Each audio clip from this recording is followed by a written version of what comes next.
It's 8 a.m. Live, local. Your Fox 29 Morning News starts now. You know, many Americans have less than stellar credit. In fact, more than 43 million people here in the U.S. have severe credit blemishes and a score under 620. Shari Olefson is a lawyer and author of The Great American Do-Over. She's joining us now with some tips on how to raise your score.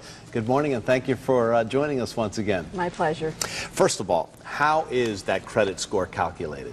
Well, a credit score is sort of like your resume. There's a lot of different pieces that go into it, and I tell people to actually think of it as your resume, because your resume, the better you get your resume, the more money you can make. The better you get your credit score, the more money you can keep. So lenders look at your credit score. They're looking at the accounts that you have. They're looking at the number of accounts, the age of those accounts, and the types of those accounts. Revolving credit, like a credit card, versus an installment loan, like a home loan.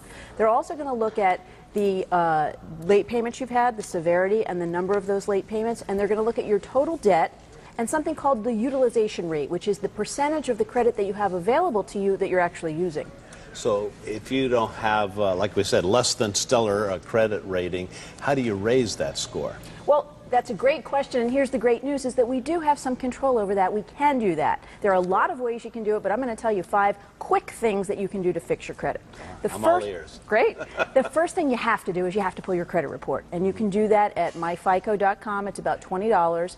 What you're going to be looking for in the credit report are anything that's over 7 years old that's a negative. Those things should come off after 7 years. Anything that obviously doesn't belong to you needs to come off. And anything that's incorrect. For example, if you have a credit limit of $10,000 on a credit card and it's only showing as 5, you want it to show as 10, because that could affect your utilization rate. I've done that before and called them up and straightened it out, so right, that's good. You want to call them up. How long does it take to rebuild your credit score? Well, it's going to take about 7 years to get the bad things off your credit, but there are other things you can be doing in the meantime. You can be making sure all your payments are on time, of course. Use automatic reminders, use the internet, use technology, schedule them in your handheld so that you know when you need to make your payments. You can also be looking again at that utilization rate. If you have several credit cards, the optimum rate usage is 25%. So don't have all your charges, don't have 80% of your credit used on one card. Spread it out so you've got a utilization rate of about 25%.